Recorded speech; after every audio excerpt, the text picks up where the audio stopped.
ഹസന് ഞാൻ മദ്യം വാങ്ങി കൊടുത്തിട്ടുണ്ട്.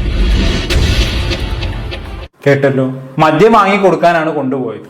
ഈ നാട് നന്നാവില്ല, ഒരു കാലത്ത് നന്നാവില്ല. ഇവര് വിളിച്ചിട്ട് പറഞ്ഞു, പ്രൊഡക്ഷൻ സൈഡിൽ നിന്ന് വിളിച്ചിട്ട് പറഞ്ഞു 13-ാം തീയതി ഇവർ വിളിച്ചിട്ട് പറഞ്ഞു പടം ഒന്ന് സ്കെഡ്യൂൾ ചെയ്യുകയാണ്, കുറച്ച് അവർക്ക് എന്തോ ഫിനാൻഷ്യൽ പ്രശ്നങ്ങളൊക്കെ ഉണ്ട്, കുറച്ച് ദിവസം കഴിഞ്ഞിട്ടേ ഇനി ഷൂട്ട് തുടങ്ങുന്നുള്ളൂ, മാഡം ഒക്കെ പോകുന്നെങ്കിൽ പോയിക്കോളൂ എന്ന് പറഞ്ഞു. അയ്യോ, എന്നിട്ട് എന്ത് പറ്റി? ഞാൻ ഓർത്തു എന്നാ പിന്നെ വീട്ടിൽ പോകാന്ന് പറഞ്ഞു. ഞാൻ ഈ മോളെ നിർബന്ധിച്ച് പറഞ്ഞു നമുക്ക് പോകാമെന്ന് പറഞ്ഞു. അപ്പൊ ഈ കുട്ടി പറഞ്ഞു ഷൂട്ടില്ലല്ലോ, അനിശ്ചിതമായിട്ട് ഷൂട്ടില്ല, എപ്പോഴാണ് തുടങ്ങുന്നതെന്ന് അറിയില്ല, അങ്ങനെയാണെങ്കിൽ നമുക്ക് തിരിച്ചു പോകാമെന്ന് പറഞ്ഞാൽ ഈ കുട്ടിയെ വിളിക്കുമ്പം ഈ കുട്ടി വരാൻ തയ്യാറാവുന്നില്ല. അപ്പൊ ഇതിനകത്ത് എന്തോ ചുറ്റിക്കളി ഉണ്ടല്ലോ. എന്ത് ചുറ്റിക്കളി? ഒരു ചുറ്റിക്കളി ഇല്ലല്ലേ?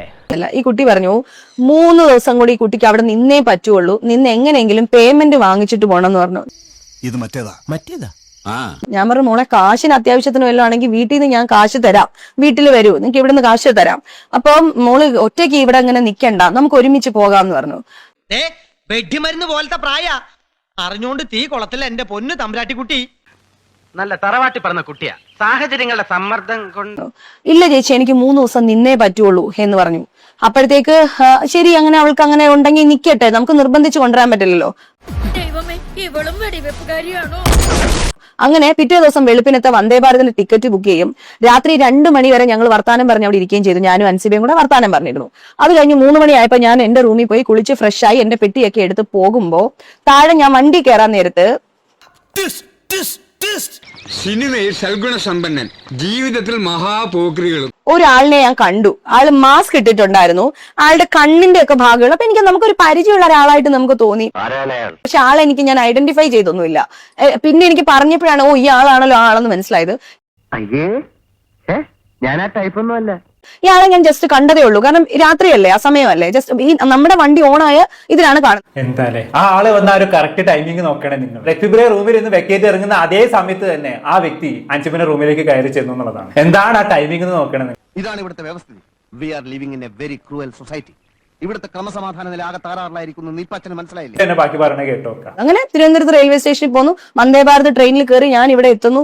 ഇവിടെ എത്തിക്കഴിഞ്ഞിട്ട് വീട്ടിലെത്തിക്കഴിഞ്ഞ് പിന്നെ ഏട്ടൻ എന്തോ വിളിക്കാൻ വന്നിട്ട് ഞങ്ങൾ ഒരുമിങ്ങ് പോന്നു. പിന്നെ ഞാൻ നോക്കുമ്പോൾ 100 കണക്കിന് മിസ്ഡ് കോൾസ് എന്റെ ഫോണിൽ കിടക്കാണ്. എന്റെ ഡാഡി പറഞ്ഞാലുണ്ടല്ലോ ഒറ്റടത്തിനെ പറഞ്ഞു വിടില്ലട്ടാ. എനിക്ക് ഭയങ്കര വെപ്രാളായിട്ട്. ഒന്ന് ഞങ്ങളുടെ ഈ പ്രൊഡ്യൂസർ രതീഷ് സണ്ണി എന്ന് പറഞ്ഞ കോ പ്രൊഡ്യൂസർ, അതുകൂടാതെ ആ സെറ്റിലുള്ള production controller Rajesh Neyyattinkara, Sajith production manager Sajith, call list ആണ്. അതിലേക്ക് ഞാൻ വിളിക്കുന്നു. വിളിച്ചപ്പം എന്റെ അടുത്ത് പറയുന്നത് എന്താ സംഭവം പറ കേക്കട്ടെ. ലക്ഷ്മി മാഡം ഇറങ്ങിയ ഉടനെ 4 മണിക്ക് ഷാർപ്പ് ലക്ഷ്മി മാഡം ഇറങ്ങിയ ഉടനെ ഒരാള് മാസ്ക് ഇട്ട ഒരാള് ഈ റൂമിലേക്ക് കയറി. അൻസിബ മാഡം വന്ന് ഡോറ് തുറന്നു കൊടുത്തു, അകത്തേക്ക് കയറി. ഇത് CCTV-യിൽ കണ്ടു. നീ ഇങ്ങനത്തെ ആളാണല്ലേ. ഇവരാരും അറിയാതെയാണ് ഇങ്ങനെ ഒരാൾ വന്നിരിക്കുന്നത് എന്ന് പറയുന്നു. ഞാനില്ലല്ലോ, ഞാൻ ചിത്രത്തിൽ ഇല്ലാത്ത ആളാ. അങ്ങനെ ഇവര് അന്വേഷിച്ച് പിടിച്ച് ഇവരിവിടെ എത്തുമ്പോഴത്തേനും ബെല്ലടിക്കുന്നു. അൻസിബയെ വിളിക്കുന്നു, അൻസിബ ഫോൺ എടുക്കുന്നില്ല, ബെല്ലടിച്ചിട്ടൊന്നും തുറക്കുന്നില്ല. ഈ അടി പിടി വെടി ഇതാണല്ലോ സിനിമ. അയ്യോ പറഞ്ഞോണ്ട് നേരം പോയി അറിഞ്ഞില്ല. ഞാൻ പോട്ടാ. ഞാനും വരുന്നു. ചുമ്മാ വരി. കാറിൽ പോ.